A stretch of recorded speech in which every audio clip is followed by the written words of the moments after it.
All right, let's talk about Kittle. After the game, I asked George Kittle. He was speaking like a combination of the head coach, general manager, and owner of the 49ers. Very confident, self-assured, had a finger on the pulse of where this team is going. So I said, hey, at 6-4, are you confident that this team can make a deep run in the playoffs, or is that not your focus at this time? Because really, he should say we're just taking it one game at a time, right? I thought he was going to give me the one game at a time answer, but he said both. I mean, we have so much talent coming back on offense. The defense, it's young and it'll make incremental progress, but on offense, we just have an incredible amount of talent coming back. Mac Jones, good quarterback, but Brock is so special and he's coming back, and we can just score, and we can just outscore. We can score 40 points in a game, and that's how they're going to go deep in the playoffs. What do you think of that? Okay. Actually, when you asked your question, he went, ooh, right? Yeah. And I don't know what he meant by that. Good question. Let me think about that. I don't know. Or I need time, or I don't know. And I don't understand what both means. Yeah. But what he's saying is we can win with offense. Mm-hmm. I got to tell you, I've been around football a lot longer than he has. He's wrong. He's dead wrong. You don't win by aiming to outscore the other team. Mm-hmm. You win by limiting the other team, by frustrating the other team. That's how you win. You win by scoring enough and frustrating the other team. If you every week get into a shootout, you're going to lose a lot of games. Mm-hmm. So what he was doing, cliche, was whistling past the graveyard. He was telling himself, yeah, our defense sucks. And we're going to get into that, Iggy. Our defense sucks, but it doesn't matter. We can just outscore opponents like they outscored the Rams yesterday. Mm-hmm. Gave up 7 touchdowns. So his fundamental premise is wrong, and it's self-serving. It's saying that when we get the quote-unquote core guys back, mm-hmm. we're going to be a force in the league. And it's also saying this quarterback, he's a nice little quarterback that's playing. He's a nice little quarterback.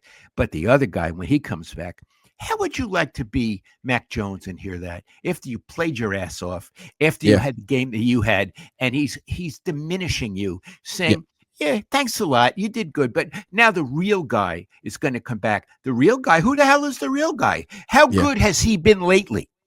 What's his record lately? How many picks has he thrown lately? So he's whistling past the graveyard. And when he says Pearsall's coming back, is he? And when he comes back, who's he going to be?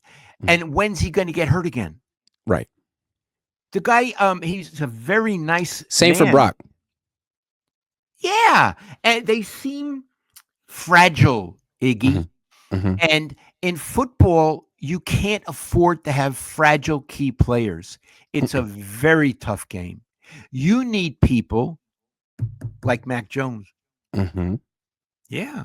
So what Kittle was saying, I can't even believe either he wasn't serious or he's deluded. He was dead serious. Okay. At least my perception in the room. So I give him all the respect, and I want to say he's a great player. I love to watch him play, and he gives everything. He's a player who gives you, he's Mac Jones. He gives you everything, although he doesn't play as much as Mac Jones. He gets hurt a lot now, but when he's on the field, he gives you everything. But he is in no position to be speaking about the big picture because he's delusional. He's almost, I would say, childish. Fantasy, talking fantasies. Yeah. And what I didn't appreciate about his answer, what kind of made me laugh, someone brought it up earlier.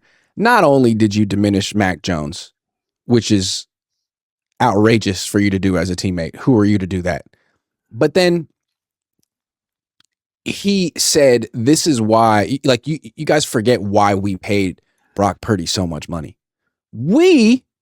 Who is we? Are you on the board of directors of the 49ers? Do they run that by you? Do they ask, hey, George, what do you think about extending Brock Purdy. He acts like he's a lifetime member of the 49ers and Jed York has to ask for his advice, man. Just play tight end. I agree. This we is very interesting, as if he's a power in the power structure of the team. When they get rid of him in a season or two, he won't be we anymore. Mm-mm.